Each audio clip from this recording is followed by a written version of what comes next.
Share करूँगा।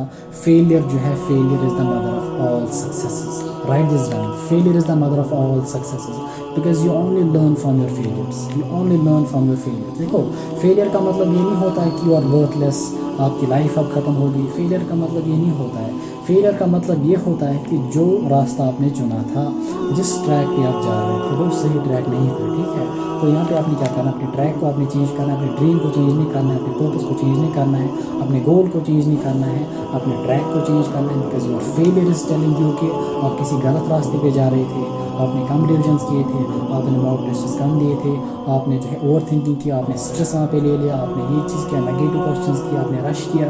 सो ये चीज़ आपको फेलियर बता रहा है। सो फेलियर जो है, it is an indication, it's telling you कि ये चीज़ आप गलत कर रहे थे, इसको आपने नेक्स्ट टाइम पे नहीं करना है। So this is the purpose of failure. Otherwise failure is nothing, failure कोई टर्म है ही नहीं। Failure is equal to learning.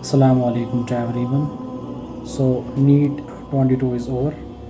तो जिन स्टूडेंट्स का पेपर अच्छा हुआ, जिनका स्कोर जो है एक्सपेक्टेड स्कोर लास्ट ईयर के कट ऑफ से ऊपर आ रहा है, तो ऑब्वियसली जो है ना, मतलब उनको परेशानी होना है। बट जिन स्टूडेंट्स का पेपर अच्छा नहीं हुआ, ठीक है, due to some reasons like किसी की प्रिपरेशन अच्छी नहीं थी, किसी ने रिविजन्स कम किए थे, या किसी का OMR जो है वो गलत हो गया, वहाँ पे स्ट्रेस, एंजाइटी, नर्वसनेस, या मैं कह सकता हूँ वो मेंटली बहुत स्ट्रेस फील कर रहे थे, या किसी का टाइम मैनेज वहाँ पे नहीं हुआ। ठीक है, तो डिफरेंट रीजंस की वजह से जो है बहुत सारे स्टूडेंट्स का पेपर ख़राब गया। ठीक है, तो ऑब्वियसली बात है, वो बहुत सारे परेशान होंगे इस टाइम पे। तो सबसे इम्पोर्टेंट चीज़ जो है ना, जो मैं आपके साथ शेयर करना चाहूँगा कि जो कोई भी कॉम्पिटिटिव एग्ज़ामिनेशन होता है ना, उसको मतलब आपने देखा होगा कि वहाँ पे लिमिटेड सीट्स होते हैं। ठीक है, कंपटीशन बहुत ज़्यादा होता है, लेकिन एट द सेम टाइम वहाँ पे लिमिटेड नंबर ऑफ़ स्टूडेंट्स जो है ना, वो फाइनली मतलब जिनको फिर फाइनली कॉलेज मिलता है। ठीक है, तो यहाँ पे मैं उन स्टूडेंट्स को बोलूँगा जिन्होंने सपोज प्रिपरेशन अच्छे से की थी, रिविजन्स भी बहुत सारी किए थे, मॉक टेस्ट पेपर्स भी अच्छे से सॉल्व किए थे, तो उनको जो है ना, ये इस बात को एक्सेप्ट करना होगा कि इस साल जो है हमारे मुकद्दर में सिलेक्शन नहीं थी। मतलब that is the only thing you can accept and you can tell yourself. अगर आपकी प्रिपरेशन अच्छी थी, अगर आपके रिविजन्स बहुत सारे अच्छे थे, मॉक टेस्ट्स भी दिए थे, but due to some reason time manage नहीं हुआ, वहाँ पे स्ट्रेस था, OMR गलत हो गया, मतलब ये कुछ कॉमन रीजंस हैं। ठीक है, लेकिन फाइनली आपने इस चीज़ पे रिलाई करना है कि इस साल जो है नीट 22 में जो है मुकद्दर में मेरी सिलेक्शन नहीं थी, और इस चीज़ को एक्सेप्ट करना बहुत ज़्यादा डिफ़िकल्ट होता है। ठीक है, लेकिन आपने इसको एक्सेप्ट करना है कि इस साल जो है मतलब इन शॉर्ट ये भी कह सकते हैं आपको लक नहीं था, आपकी किस्मत में इस साल जो है सिलेक्शन नहीं है। ठीक है, तो इस बात पे जो है आपने परेशान नहीं होना, that is the only thing you can say to yourself. But at the same time आपने परेशान नहीं होना है ज़्यादा कि अब क्या होगा। अच्छा, अब वो स्टूडेंट्स जो है जिनकी प्रिपरेशन ठीक नहीं थी, जिन्होंने मतलब जिनका स्कोर बहुत कम आ रहा है, लाइक 250 200, इट्स नॉट कि मैं उनको मतलब यहाँ पे जो है इन्फीरियर समझ रहा हूँ as compared to other students. But आपने जो है, अगर if you really want to crack NEET, आपने जो है अपना बेस्ट एफर्ट देना है, प्रिपरेशन को अच्छे से जो है ना, मतलब अप टू द मार्क आपकी प्रिपरेशन होनी चाहिए। But for those of you जिनकी प्रिपरेशन अच्छी थी, बट स्टिल वो इस टाइम पे भी समझ नहीं पा रहे हैं कि क्या हुआ, कौन सी गलती हुई, कौन सी मिस्टेक हुई, क्या मसला पेश है, बट उनको मैं ये बोलूँगा कि एक्सेप्ट दिस थिंग कि इस साल जो है आपके मुकद्दर में सिलेक्शन नहीं थी। ठीक है, और अगर आप if you really want to become a doctor, if you really want to crack NEET, तो सबसे इम्पॉर्टेंट चीज़ आपके अंदर होनी चाहिए दैट अर्ज कि मुझे क्विट नहीं करना है। ठीक है, आपने बिल्कुल कमिटेड रहना है कि नहीं, चाहे मुझे 2 अटैम्प्ट्स में हो जाए, 3 अटैम्प्ट्स में, 3rd अटैम्प्ट, 4th, 5th, जितने नंबर ऑफ़ अटैम्प्ट्स होंगे आपने जो है क्विट नहीं करना है। But at the same time आपने बहुत सारे चैलेंज को फेस करना होगा। अभी जो सबसे बड़ा चैलेंज जो है, जो इस टाइम पे आप फेस कर रहे हो, जो सबसे बड़ा चैलेंज जो इस टाइम पे आप फेस कर रहे हो कि जो है ना, आपका पेपर अच्छा नहीं हुआ। ठीक है, आपका स्कोर कम आ रहा है, below the cut off box, below the expected cut off. ठीक है, परेशानी की बात है, परेशानी की बात। देन इट वाज, जब मेरा टाइम था, जो फर्स्ट स्टैंडर्ड में भी नहीं हुआ, सेकंड में भी, थर्ड में भी, फोर्थ में भी, फिर अल्हम्दुलिल्लाह 5th अटेम्प्ट में मतलब मैंने क्वालिफाई किया नीट को। ठीक है, लेकिन यहाँ पे मैं आपको एक बात बोलूँगा कि मतलब मैंने किस तरह से बाउंस बैक किया, मैंने किस तरह से फिर से स्टार्ट किया जब मैं सेकंड अटैम्प्ट में, थर्ड अटैम्प्ट में, इवन फोर्थ अटैम्प्ट में जब मैं ड्रॉप हुआ, उसके बाद मैंने फिर से कैसे रिस्टार्ट किया, फिर से किस तरह अपने आप को संभालना। देखो खुद को संभालना जो है ना वो बहुत मतलब इम्पॉर्टेंट होता है और मुश्किल भी होता है, ठीक है। अपने इमोशंस को, अपनी फीलिंग्स को, घर वालों की बातों को, कोई एक बात बोलता है, कोई दूसरी बात बोलता है, ठीक है। जो हेटर्स होते हैं उनकी बातों को भी जो है ना हर एक चीज़ को आपने मैनेज करना होता है। That is the important thing, ठीक है। तो मैं क्या मतलब देखो जब मेरा सेकंड अटैम्प्ट था तो मैंने सीधे थर्ड पे जंप किया, क्योंकि मुझे पता था कि सेकंड अटैम्प्ट में जो है मुझे 387 मिले थे और मुझे पता था कि मैंने अपना बेस्ट एफर्ट नहीं दिया। उसके बाद जब मैंने थर्ड अटैम्प्ट के लिए प्रिपेयर किया तो बिल्कुल मन नहीं था, मन मूड था, लेकिन एट द सेम टाइम ये चीज़ भी था कि मैंने अपना बेस्ट एफर्ट नहीं दिया। लेकिन एट द सेम टाइम जो है जब मेरा थर्ड अटैम्प्ट था उस साल मैंने सबसे पहले ये चीज़ लिखा कि मुझे डॉक्टर क्यों बनना है, ठीक है, मुझे नीट को क्यों क्रैक करना है। उस टाइम मेरा थर्ड अटैम्प्ट था, लेकिन थर्ड में भी फिर नहीं हो पाया। वो तो अलग बात है कि कौन सी मिस्टेक वहाँ पे पेश आई। लेकिन मैं आपको ये बोलना चाहूँगा कि what is the main thing, what is the main driving force जिससे जो आप आगे बढ़ सकते हो, जिससे आप फिर से रिस्टार्ट कर सकते हो, जिससे आप फिर से जो है ना खुद को मोटिवेट कर सकते हो। तो सबसे इंपॉर्टेंट चीज़ है कि अपने रीजंस को ढूंढना है कि मुझे क्यों डॉक्टर बनना है, ठीक है। मैंने थर्ड अटैम्प्ट में उन रीजंस को ढूंढा, उन पर फोकस किया, उनको लिखा, एक पेज पे लिखा, फिर हर दिन मैं उन पर फोकस करता रहा। बट उस साल जो है जो मिस्टेक हुई थी वो मैं आपको नेक्स्ट वीडियो में बोलूँगा। फिर थर्ड अटैम्प्ट फिर से ड्रॉप हुआ, उसके बाद मेरे रीजन तो एचीवमेंट हो गया। देखो मैं ब्रोकन था ऑब्वियसली, थर्ड अटैम्प्ट में फिर 471 मार्क्स आए। I was totally broken inside, तो बहुत मतलब दुख फील हो रहा था उस टाइम पे भी। लेकिन मेरे रीजंस वहीं पे थे, वहीं पे उस लिस्ट पे, उस पेज में मौजूद थे वो रीजंस। लाइक मुझे डॉक्टर क्यों बनना है। आपके पास भी जो रीज़न होगा ना वही रीज़न आपको भी ड्राइव करेगा। Your personal reason, your family reason, जो कोई भी रीज़न होगा उन रीज़न पे फोकस करके, उन रीजंस को सामने रख के, उस पर्पज़ को सामने रख के आपने चलना है, ठीक है। तो उन्हीं रीजंस को मैंने सामने रखा। थर्ड अटैम्प्ट में ड्रॉप हुआ, उसके बाद ये रीज़न को फिर से सामने रखा। और मुझे थर्ड अटैम्प्ट में भी ये चीज़ दिमाग में मतलब ये बात घूम रही थी जब एग्जामिनेशन के लास्ट डेज थे, मुझे ये पता था कि मेरा इस बार सिलेक्शन नहीं होगा, मुझे फिर से फोर्थ अटैम्प्ट देना है। और जब फोर्थ अटैम्प्ट के लिए मैं अपेयर हुआ तब भी यही फीलिंग आ रही थी कि इस बार भी नहीं होगा, क्योंकि उस साल जो है ना कोविड था, एग्जामिनेशन पोस्टपोन हो गया, तो प्रिपरेशन जो है ना मतलब सारी चीज़ें मैं भूल गया था। तो जब फिफ्थ अटैम्प्ट के लिए अब उठना है, जब फोर्थ में भी ड्रॉप किया, फोर्थ अटैम्प्ट में 517 आ गए, ठीक है। तो रीजंस अभी जो है ना मतलब अब मेरा माइंड सेट ये बन गया था, मतलब I was addicted to my reasons, ठीक है। I was addicted to my purpose कि नहीं यार मुझे डॉक्टर बनना है, मतलब बनना है मुझे, चाहे मुझे और ये भी दिमाग में था कि यार इतनी मेहनत की है मैंने, थर्ड अटैम्प्ट किया, फोर्थ अटैम्प्ट किया, अब इतना क्लोज में आ रहा हूँ, इसके अब मैं यहाँ पे क्यों क्विट कर रहा हूँ, ठीक है। सो क्विट करने से मुझे किस चीज़ ने रोका, it was only my reasons, all the reasons जो मेरे पास थे। मैंने ऑलरेडी आपके साथ उनको प्रीवियस वीडियोज़ में शेयर किया, लेकिन इन द अपकमिंग डेज में आपके साथ वो रीजन्स फिर से शेयर करूँगा, ठीक है। और दूसरी बात है that was the family support, ठीक है।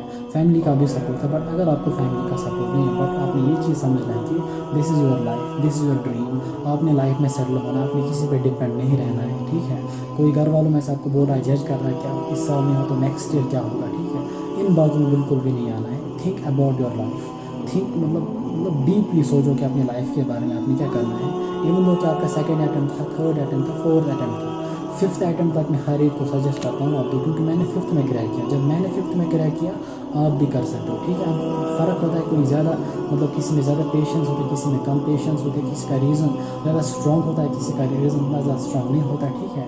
बट मेक श्योर दैट कि अगर आप फिर से जो है अपेयर होना चाहते हो तो खुद को मोटिवेटेड रखने के लिए, खुद को ड्राइव करने के लिए जो है you must have these reasons कि लाइक मुझे क्यों डॉक्टर बनना है, और क्विट बिल्कुल भी नहीं करना है, ठीक है। Your reasons will not allow you to quit. जिस तरह से मुझे जो है ना मेरे रीजंस ने मुझे क्विट करने के अलाउ नहीं किया, इवन दो कि क्विट करने की अर्ज कंटिन्यूसली रहती थी, depression, anxiety, over thinking, negativity, suicidal thoughts, ये सब कुछ मतलब कंटिन्यूसली था। But in spite of these things reasons were मतलब my purpose was bigger, my purpose जो है ना it was bigger than my pain, it was bigger than my जो है ना obstacles, it was bigger than my failures and setbacks, ठीक है। सो अगर आपका रीज़न स्ट्रॉन्ग है, अगर आपका पर्पस स्ट्रॉन्ग है जो है ना, आप लाइफ में ऑब्वियसली जो है ना बहुत बड़ी चीज़ें अचीव कर सकते हो। मेक श्योर दैट कि आप कभी क्विट नहीं करोगे, ठीक है। अब यहाँ पे जो है ना ये दिन भी पास होंगे, अभी जो है ना अभी आपकी फीलिंग्स वही चाहते हैं कि पेपर ठीक नहीं हुआ, बट दीज इंशाल्लाह दिस टू शैल पास, ठीक है। कुछ दिनों के बाद जो है थोड़ा बहुत खुद से बात करो, खुद से पूछो कि आप लाइफ में क्या करना है, ठीक है। अगर आपका थर्ड अटैम्प्ट था, फोर्थ था, तो मैं आपको ये चीज़ सजेस्ट करूँगा कि इवन दो कि अगर आपका सेकंड भी था, इवन दो कि अगर आपका फिफ्थ भी था, तो मैं आपको बोल रहा हूँ कि आपका स्कोर ऑब्वियसली 400, 450, 470, 500 भी टच कर रहा होगा, तो आप जो है ना क्लोज हो, अपने टारगेट से क्लोज हो। अब अपने क्विट करने के बारे में ज़्यादा मत सोचो। इवन दो कि अगर आपको कोई सपोर्ट नहीं कर रहा है, I am supporting you, I am here, I am always available for you इंशाल्लाह, ठीक है। मैं आप लोगों के लिए कंटेंट तो ऑलवेज प्रोवाइड करूँगा। इवन सपोज अगर आपका सपोज ऑलरेडी जो 1 ईयर कोर्स प्रिपेयर कर रहे हैं ना नीट 23 के लिए, जो नीट 23 एस्पायरेंट जो ने 1 ईयर कोर्स लिया है, ऑब्वियसली वो नॉर्मली प्रिपेयर कर रहे होंगे। बट जो यहाँ पे जो है जिनको भी डिसाइड करना है कि क्या फिर से लेंगे, तो अगर आप सब डिसाइड करोगे ना कि मुझे 23 में फिर से ऊपर होना है, तो इंशाल्लाह जो है ना इन द अपकमिंग डेज और maybe after a week मैं आपको स्ट्रेटजी प्रोवाइड करूँगा कि क्या करना है क्या नहीं करना है, ठीक है। तो मैं आपको स्ट्रेटजी प्रोवाइड करूँगा कि क्या करना है क्या नहीं करना है। बट मेक श्योर दैट कि अभी जो है अपने आप को संभालो, दैट द मोस्ट इम्पॉर्टेंट। अपनी इमोशंस अपनी फीलिंग्स से काम नहीं लेना है। कोई भी डिसीजन जो है, मैंने लास्ट टाइम शायद पोस्ट भी चढ़ाया था कि कोई भी डिसीजन जो है, don't ever take any decision based on what you feel, based on your circumstances, based on your situations, based on others opinions. कोई कुछ बोल रहा है उसके बेसिस पे जो है ना अपना कोई भी ऐसा नेगेटिव डिसीजन नहीं लेना है कि सो दैट कि इन दैट जो है ना रिग्रेट ना हो, ठीक है। मेक श्योर दैट क्योंकि क्या होता है कि इंसान की जो हमारी फीलिंग्स जो होती है ना, feelings change from time to time, ठीक है। अभी वीडियो लंबी भी हो रही है, लेकिन अभी आपके पास टाइम है, ठीक है।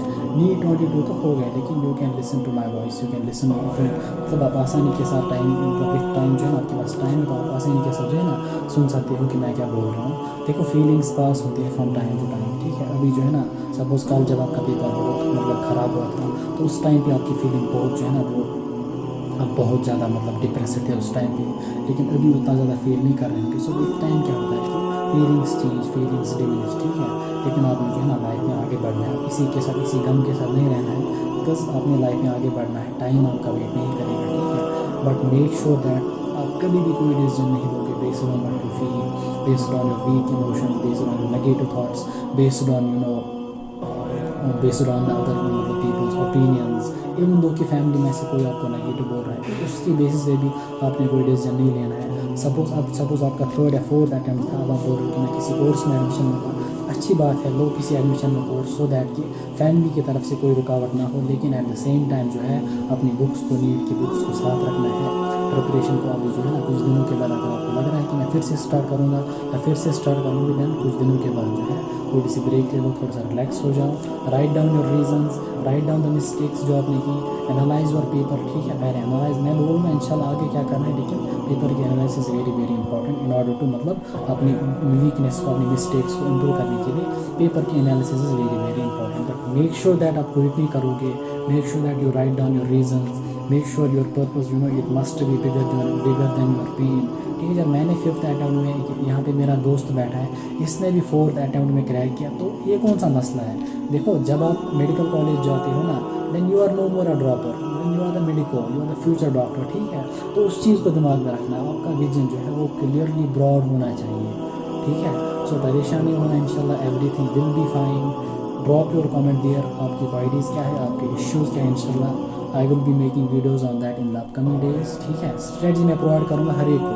बट आप एक काम करना, इवन सपोज आप कुछ दिनों के बाद अगर आप डिसाइड करोगे ना 23 के लिए फिर से पढ़ना, तो अपनी मिस्टेक्स को देखना है, ठीक है। तो सपोज आपका टाइम वहाँ पे मैनेज नहीं हुआ, आपका OMR शीट गलत हुआ, आपने अपने मॉक टेस्ट को कम सॉल्व किया था, कोई हेल्थ इश्यूज आपके एग्जामिनेशन से पहले आपने रिविजन कम किए, ठीक है। और वहाँ पे जो है मेंटल या बहुत ज़्यादा स्ट्रेस था, नर्वसनेस थी, आपके क्वेश्चन नेगेटिव हो गए। सो ये रीजंस आपने ढूंढने हैं, सो दैट कि जब आपका नेक्स्ट अटैम्प्ट होगा और उसमें जो है ये मिस्टेक्स अपने वहाँ पे रिपीट नहीं करनी है। और एक लास्ट बात मैं आपके साथ शेयर करूँगा, फेलियर जो है, failure is the mother of all successes, right this down, failure is the mother of all successes, because you only learn from your failures, you only learn from your failures. देखो failure का मतलब ये नहीं होता है कि you are worthless, आपकी life अब ख़त्म हो गई। फेलियर का मतलब ये नहीं होता है। फेलियर का मतलब ये होता है कि जो रास्ता आपने चुना था, जिस ट्रैक पे आप जा रहे थे, वो सही ट्रैक नहीं था, ठीक है।